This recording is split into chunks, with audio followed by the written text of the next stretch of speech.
Udah mulai ya? Oh iya. Oke. Assalamualaikum warahmatullahi wabarakatuh. Waalaikumsalam warahmatullahi wabarakatuh. Oke teman-teman, balik lagi di obrol-obrol RLGT ID. Sekarang gue lagi di Pesantren Motivasi Indonesia. Gue mau ngobrolin soal ya kecil-kecilan seputar Pesantren Motivasi Indonesia bareng salah satu guru Ustadz Al-Alam Al-Ustadz Al-Mukarram. Jangan, gua nggak mau panggil Ustadz. Kenapa? Nggak apa-apa sih. Oke.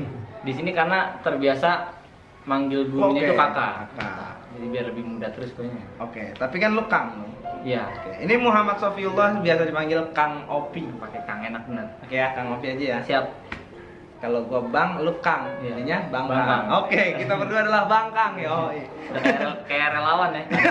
Kadang rela, kadang lawan. Yoi, jadilah relawan biar kata kita rela tapi kita bisa melawan. Bisa melawan. Yoi. Oke guys, gue lagi di Pesantren Motivasi Indonesia dan ini pesantren keren banget, lo harus tahu gimana Pesantren Motivasi Indonesia ini. Alamatnya adalah di Kampung Cinyosok. Kampung Cinyosok, Desa Burangkeng, Kecamatan Setu, Kabupaten Bekasi. Di pelosok.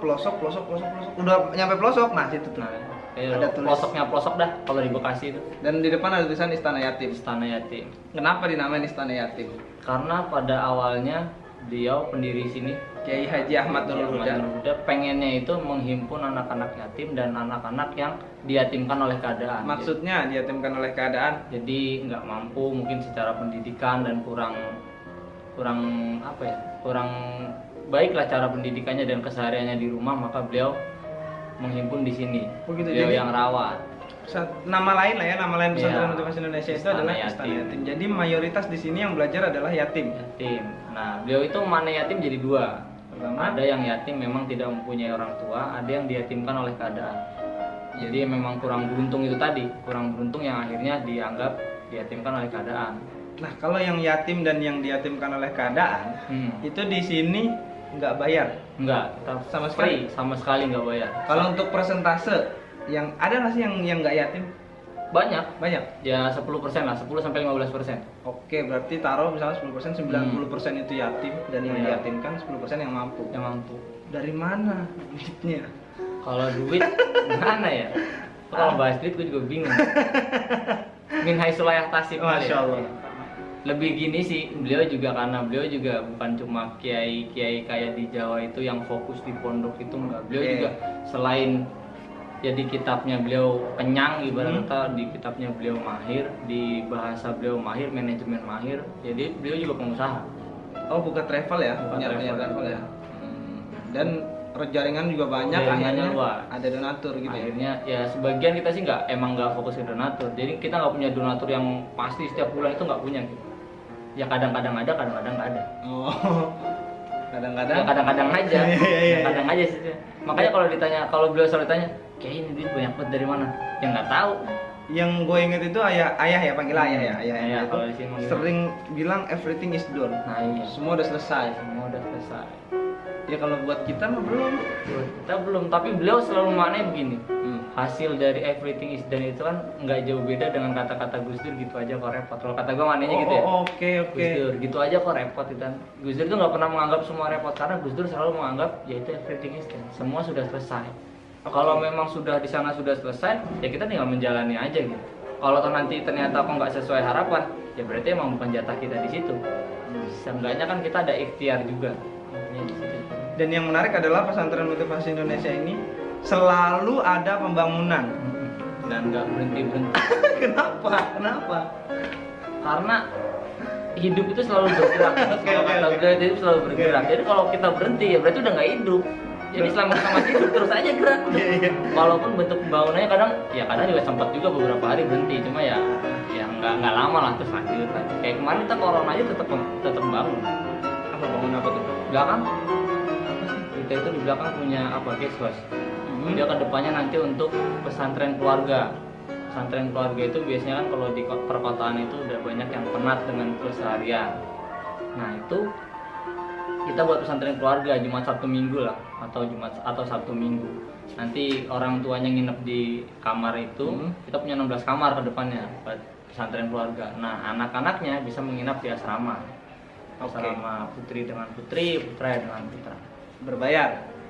Berbayar. Luar biasa itu. Iya. marketingnya ya. Marketingnya loh. Tapi emang membantu ya di Emang di membantu tengah juga. kota ya, tengah kota anggaplah ya. Iya, Pinggiran tengah, walaupun. tengah kota yang rada minggir. Iya, oke. Banyak orang yang akhirnya jenuh sama Iya, sama kehidupan keadaan, ya. sama keadaan tiap hari itu jenuh banyak. Dan akhirnya butuh Siraman rohani dan tempat yang memang mendukung. Iya. Kalau gue bilang di sini sih terbilang mendukung banget, karena satu di Bekasi itu dimanapun daerah Bekasi, titik manapun yang masih banyak pohonnya, masih adem ya daerah sini aja. Yang menarik dari pesantren motivasi Indonesia ini juga adalah perpaduan antara salaf dan Salaf dan modern. modern. Oke. Lu sebagai guru apa nih? Gue sebagai guru yang salaf sih, lebih ke salaf.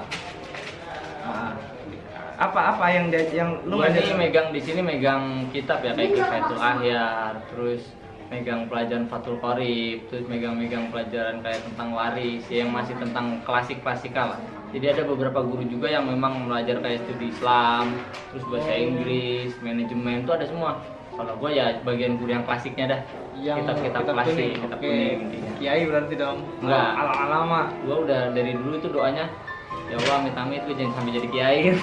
Karena gue ngeliat jadi kiai itu berat bos. Ngurusin banyak anak orang dan itu bertanggung jawab penuh dunia akhirat bos, kalau kiai. Oke, dan metode keluarga banget di sini ya. Metode keluarga, bentuk metode keluarganya itu bisa dilihat dari cara pemanggilan ya. Kalau di pesantren-pesantren lain mungkin manggil pengasuhnya itu kiai. Kalau di sini kita manggilnya ayah. Manggilnya ayah, manggil bunyainya bunda, manggil guru-gurunya kakak guru. Jadi di sini nggak ada bapak, di sini nggak ada bapak. Makanya gue di sini muda terus.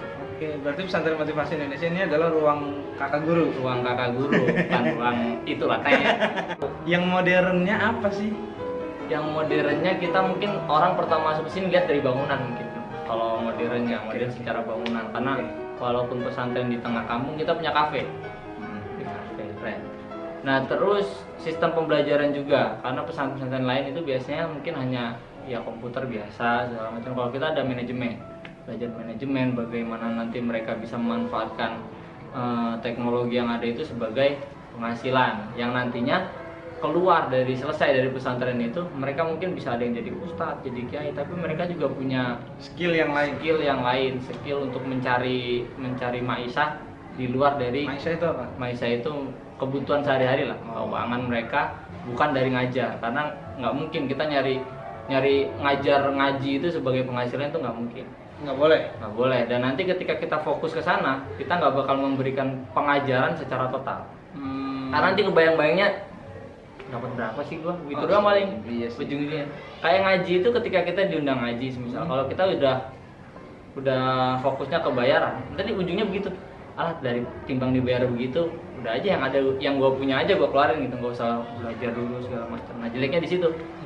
Makanya kalau dalam pelajaran yang sudah kita itu bersama ya, maksudnya dalam Islam itu nggak boleh begitu. Ngaji itu nggak boleh jadi untuk Ladang ladang penghasilan. penghasilan.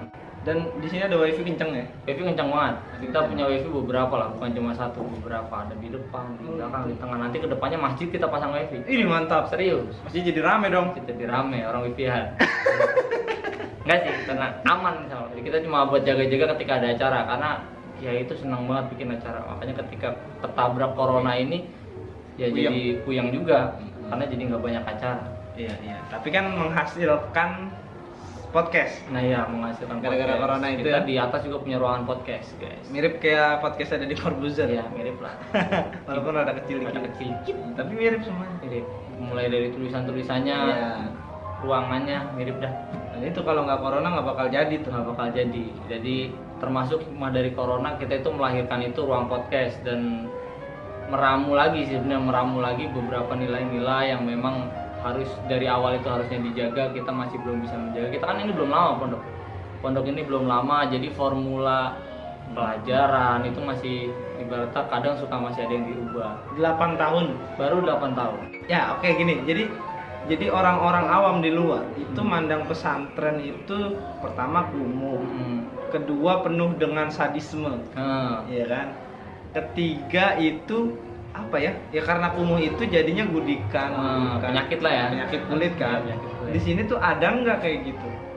Untuk penyakit kita sih ada aja sih. tapi itu lebih kepada pribadi masing-masing ya, individu. jorok apa enggak ya? Tapi kan kita punya sistem mentoring, jadi per 10 anak itu satu mentor, jadi benar-benar dipantau, nggak sampai parah banget, itu nggak sampai, karena biasanya awal-awal karena memang dia malas nyuci langsung. Tapi ketika sakit langsung ditangani. langsung ditangani, karena kita juga punya ruang khusus untuk orang-orang yang sakit. Terus kayak yang kumuh banget gitu loh, pandangan orang awam itu pesantren pasti kumuh dong. Nah itu juga di sini itu untuk membantah bahwa pesantren itu kumuh, pesantren itu nggak bisa on time segala macam. Dia itu pengen menimbulkan menghilangkan sifat-sifat itulah dari pemikiran orang, dan dia membuktikan dengan pesantren motivasi ini. Dan yang menarik juga, siapapun boleh masuk. Siapapun boleh masuk. Biasanya kalau di pesantren-pesantren luar itu ketika masuk itu ada anjuran tutup aurat. Oke. Iya. Terus kadang ya jarang lah yang boleh lintas agama dan keyakinan masih jarang. Tapi kalau di sini semua boleh masuk. Kapanpun. Yang penting ya mungkin pantas lah, sopan. Oke. Iya, yang penting sopan. Jadi walaupun kadang celana pendek, kalau itu masih terbilang sopan nggak masalah.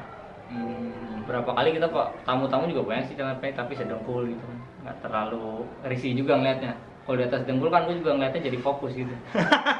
Fokus dong. Maksudnya fokus gimana ini orang mikirnya? Iya, di atas dengkul tentu fokus kita ke koreng yang ada di dengkul ya. Jadi gak enak juga. Dan ada nggak sih sadisme gue kan sih nggak ada karena metode kekeluargaan itu ya. Nggak adanya di situ karena kita emang bener-bener nge-guide-nya itu lewat mentoring itu. Kita itu tahun ini bahkan kita udah punya slogan no bully. Zero bully. Jadi apa tugas mentor itu, apa fungsi mentor itu? Mentoring itu tugas utamanya kita memahami latar belakang anak-anak.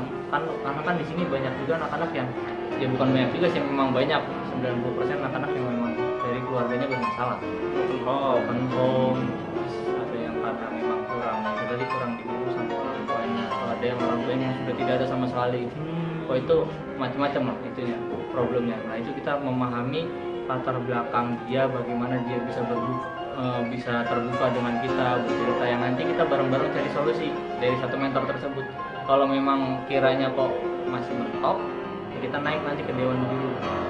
Dewan guru itu siapa? Kakak-kakak guru nih. Lu termasuk? Ya, termasuk gua. Jadi kita nanti ketika ada masalah yang kira-kira kok pelik dan gak bisa dibahas di satu grup mentoring itu, karena kan berbeda umur juga, ada yang kelas awal. Yang jadi mentor ini siapa? Kakak-kakak guru. Guru juga. Kakak guru. Jadi kita ada mentor, ada dewan guru, ada pendampingnya. Pendampingnya itu kakak pengabdian. Jadi kita selesai sekolah kelas 6, kita kan kelasnya 1 2 3 4 5 6. Awal salis sampai sadis. Nah, kelas 6 itu nanti ada pengabdian 1 tahun.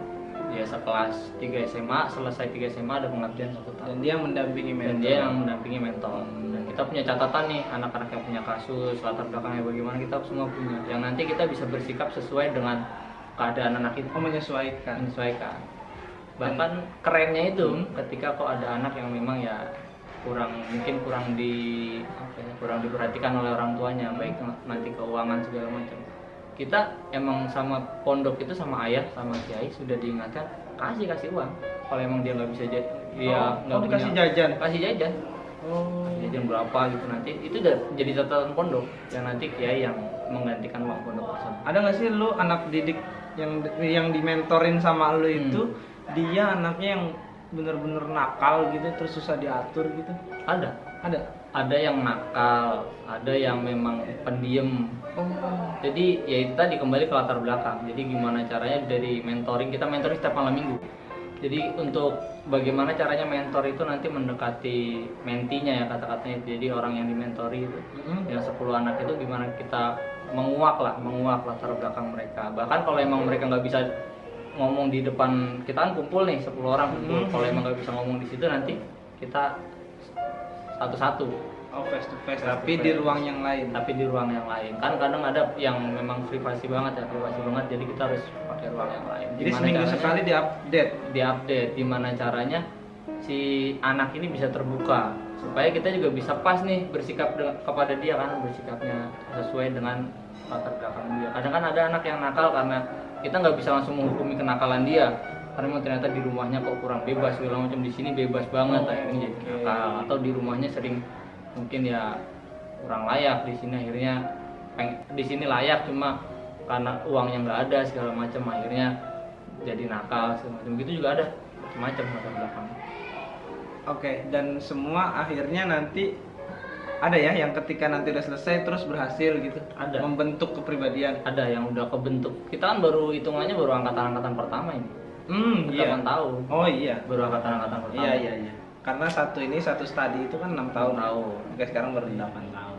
Nah, jadi Kang Ngopi ini selain ngajar, dia juga ditugasin sama IHNH buat jaga koperasi, ya nggak sih? Iya sih. Gue itu jadi megang koperasi dan megang kafe. Oh gitu, kafe juga lu. Kafe juga gue koperasi, kafe sama toko kitab dan toko buku. Iya di koperasi itu. Jadi koperasi itu juga. Cuma nanti kan karena kenapa kok gue bedakan, karena nanti sistem pembukuannya juga beda. Oh. Oke, kitab dan buku itu beda pembukuannya dengan yang sembako-sembako. Iya, beda ada. Kapan mulai buka? Bulan depan kah? Atau bulan ini Awal Agustus nih? Ini Agustus nih. Ya sebelum pertengahan bulan lah kita. Oke. Launching tuh ya. Launching. Kita niatnya launching mau acara, sebenarnya ada beberapa posisi, ada semacam acara gambus lah, ada ketemu ada stand up segala macam. Cuma masih belum ketemu. Niatnya apa, mungkin ya nanti kita cari-cari lah yang kira-kira asik dan semua bisa menikmati, baik santri ataupun warga di sekitar. Oke. Lengkap. Lengkap. Namanya nanti PMI Mart. Itu oke. lengkap deh itu, mulai kebutuhan ATK, kebutuhan sehari-hari, segala macam jajan-jajan itu seperti mart-mart di luar lah. Yang biasa pinggir-pinggiran itu kan ada tuh Mart 2. Nah, itu kita begitu persis. Iya, ada 2 Mart kan yang selalu gandeng itu. Iya, satunya MIDI. Iya, yang satunya MIDI. Nah, itu pokoknya persis begitu. Oke, pasarnya PMI Mart ya santrinya sendiri. Iya, diutamakan santri. Cuma kita juga kan buka untuk umum. Iya, waktu itu gitu ya. Jadi jadi ngalir di perputaran uang Nah, gitu aja ya. perputaran kita dalam aja. Jadi mengelola yang ada di dalam untuk kita, dari kita untuk kita. Ih, mantap, demokrasi sekali. Luar biasa. Jadi kayak di kafe itu juga kan dagang kayak apa? Botol tadi minuman-minuman kayak manis gitu kan. Minuman manis kita bikin kayak kadang-kadang juga, ya nggak kadang-kadang sih, emang harusnya setiap malam walaupun nggak hari-hari ini lagi nggak intens. Bikin teh kita bikin sendiri, kita cup sendiri, kita jual sendiri. Oh gitu. Biar perputarannya. Dan gitu. kopi pun dilabelin sendiri, ngopi santri. Kopi pun kita punya kerjasama dengan perkebunan yang ada di Lampung. Ih, mantap. Jadi nanti ada label yang ngopi santri itu namanya. Ngopi santri itu sebenarnya juga wadah diskusi. Ya, ada diskusi juga. Sebelum pandemi kemarin, kita itu rutin setiap hari Minggu sore itu kita punya diskusi namanya ngopi santri itu, yang akhirnya memunculkan brand kopi ngopi santri. Dan wadah pemikiran diskusi itu jadi semacam Islamic Studies. Nah, Islamic Studies-nya baik nanti untuk santri PMI sendiri atau untuk umum. Artinya siapapun boleh masuk ke sini. Oke, terakhir. Apa pesan untuk seluruh santri Indonesia? Wih, Ya? keren, iya. Seluruh santri dimanapun berada lah, Oke. gitu kan. Pesan dan juga pesan untuk orang-orang awam yang underestimate atau mandang buruk tentang pesantren. Pertama mungkin pesan buat santri ya. Iya, Pesan oke. buat santri. Pesan buat santri itu pertama, jangan pernah lelah untuk membaca. Pokoknya lu baca terus aja, banyak baca. Jangan peduli jangan terlalu jangan terlalu berpikiran gue baca ini buat apa. Enggak dah. Apa aja yang kira-kiranya lu lagi asik lu baca. Yang penting bernilaikan positif. Itu lu baca. Yang nantinya lu nggak, kalau orang sekarang ngomong jumut mungkin ya, pemikiran lu nggak jumut. Banyak santri itu yang dari awal karena emang dari kecil di pesantren, keluar dari pesantren itu kayak gagap tuh, untuk melangkah gagap, ketemu orang-orang yang berbeda dia gagap, ketemu orang-orang yang kayaknya kok nggak sama dia udah gagap. Seperti orang sekarang banyak yang fenomena mereka yang baru mulai belajar, yang akhirnya gagapnya itu ditutup-tutupin dengan metode yang hijrah lah atau apalah, akhirnya terlihat lucu. Padahal bagaimana pemahaman dia tentang kitab itu juga nggak tuntas. Jadi memahami kitab, memahami Quran dan hadis hanya dengan terjemahan itu nggak cukup, bro. Kita punya step nih, ada harus memahami hadis, harus memahami nahu sorofnya dulu. Bagaimana kita nanti memahami asbabun nuzulnya. Kalau Quran, kalau di hadis ya berarti asbabul wurudnya, siapa yang meriwayatkan segala macam. Kita harus paham. Nah di sini tuh kerennya gitu, walaupun secara pelajaran banyak yang gua terkesan modern lah ya, cuma tradisi kita kuningnya itu dijaga banget. Jadi untuk apa konten kita kuningnya dapat juga di sini. Nah untuk orang-orang luar tadi ada loh pesantren kayak kita ini ada, dan masih sebenarnya nggak cuma di sini doang mungkin ya ada. Walaupun gue baru tahu di sini, baru tahu di sini banyak tempat, mungkin di tempat lain juga yang bisa menerima kayak beliau. Jadi pesantren itu asik, pesantren itu keren sebenarnya. Pesantren itu keren. Jadi jangan beranggapan pesantren itu hanya Quran doang, enggak. Quran pun bagaimana kita memahami Quran harus dengan kitab-kitab yang lain, metode-metode yang lain. Jadi ada tangganya supaya kita untuk bisa memahami Quran secara tuntas. Gitu. Karena ada beberapa pesantren yang memang hanya fokus ke Quran saja, yang akhirnya kadang pemahamannya nggak sesuai. Mungkin hafalannya dapat, cuma itunya nggak sesuai. Yang dikhawatirkan begitu ketika seseorang itu kok mempunyai pemahaman yang salah, yang nanti akhirnya dapat dari paham yang salah, dari salah paham menimbulkan paham yang salah. Khawatirnya seperti itu. Jadi intinya adalah pesantren motivasi Indonesia ini memberikan segala macam keilmuan, segala macam bidang keilmuan dan kreativitas. Dan menjawab semua pertanyaan tentang pesantren yang kumuh, yang sadisme, dan yang menimbulkan banyak penyakit kulit. Oke, terima kasih Kang Opi dan terima kasih buat yang udah nonton, menyimak tayangan ini, dan jangan lupa subscribe, like, comment, and share. Kayak YouTuber beneran. Yoi. Oke, terima kasih. Wassalamualaikum warahmatullahi wabarakatuh. Waalaikumsalam warahmatullahi wabarakatuh.